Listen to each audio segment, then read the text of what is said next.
Mesdames, Messieurs, bonjour. J'aimerais donc vous souhaiter la bienvenue au nom de l'Association des Jardins Botaniques de France et des pays francophones, et puis remercier la ville de Genève, le Conservatoire Jardin Botanique, de mettre à disposition les locaux, et puis remercier les organisateurs de ces deux journées, Nicolas Frère et Karim Ben Khalifa. Merci beaucoup. Et puis, ils ont été aidés, bien sûr, par Diane Bacher, qui est aussi l'adjointe de Nicolas. Merci à eux. Alors, je cède la parole tout de suite à Nicolas, qui a un long discours à faire. Merci. Voilà, ouais, je vous ai préparé un petit mot d'accueil quand même. Je me présente, Nicolas Frère, je suis jardinier-chef ici à Genève. Je vous transmets les salutations de notre directeur Nicolas Schonenberger, qui s'excuse, il ne peut pas être présent aujourd'hui. Il représente la Suisse à la conférence de la CITES en Ouzbékistan. Voilà, c'est une bonne excuse.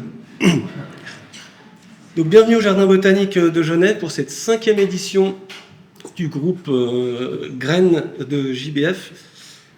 J'ai compté 25 jardins différents de 3 pays, sans surprise, la France, la Suisse et la Belgique.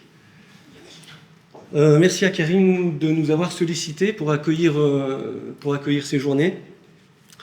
Et merci beaucoup à Diane et à toutes les équipes, en particulier l'équipe des Rocailles, parce qu'on a mis beaucoup d'énergie et de cœur pour vous accueillir ici. On espère que vous passerez de très belles journées. La météo est tout à fait typique et conforme à un mois de novembre à Genève, donc tout est normal, tout va bien. Et puis pour ce petit mot d'accueil, j'ai choisi de ne pas vous présenter le Jardin botanique de Genève comme il se ferait normalement traditionnellement. En principe, souvent, on présente sa structure, voilà, mais je me suis dit qu'on aurait assez le temps d'en discuter pendant les moments un peu plus informels, les moments d'échange. Vous aurez aussi des visites cet après-midi, mais plutôt de vous partager une petite réflexion un peu plus personnelle sur la thématique des graines qui va nous occuper pendant ces 2 jours. J'ai commencé ici dans la communauté des jardins botaniques à Genève il y a environ 14 ans. Et une chose qui m'a tout de suite beaucoup touché, c'est cet échange de graines entre les jardins botaniques. La première fois que j'ai eu un index eminum entre les mains, j'ai ouvert ce truc-là, il y avait toute une longue liste comme ça de noms latins. Je me suis dit, oulala, qu'est-ce que c'est que cette histoire, quoi. Et en fait, quand j'ai compris l'histoire qu'il y avait derrière cette liste de noms latins, je me suis dit que c'était quelque chose de fantastique, d'extraordinaire et qui m'a tout de suite beaucoup interpellé. En effet, dans la société actuelle que vous connaissez bien, dans laquelle nous vivons toutes et tous, beaucoup de choses sont basées sur l'argent, tout est monétarisé, beaucoup de choses sont basées sur le profit, la spéculation. Ça sera bientôt l'heure des Black Friday, et les jardins botaniques, en fin de compte, échappent complètement à cette logique, à ce système, avec une logique justement basée sur l'échange gratuit et sans attente d'une contrepartie.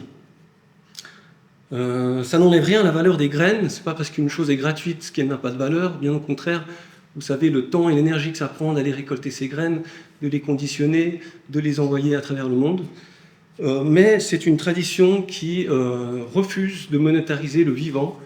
Et je pense que dans les temps qui courent, c'est quelque chose d'extraordinaire. Idem pour les échanges de plantes.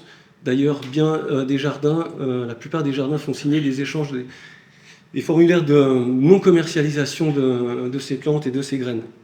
Donc je pense qu'on a une grande chance de travailler dans un monde professionnel qui est collaboratif, vertueux, sans compétition entre nos différentes institutions.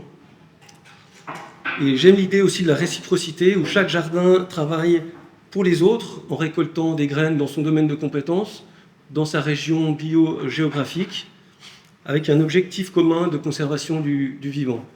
Je vous partage une petite anecdote d'un jardinier du Jardin botanique de Cambridge qui était venu participer à une course de graines dans les Alpes et il s'est retrouvé au bord du lac d'Émosson avec une vue extraordinaire sur le Mont Blanc.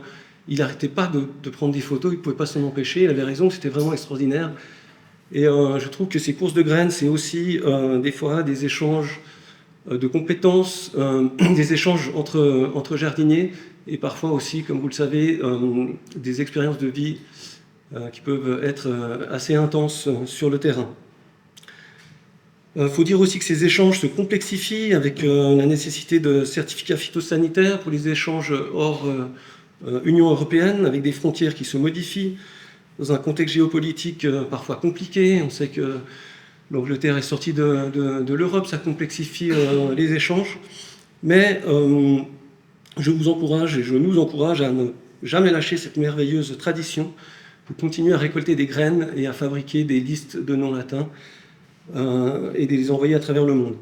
C'est pas un discours, c'est pas un plaidoyer de gauche que je suis en train de vous faire, là, mais c'est plutôt une déclaration d'amour pour notre métier.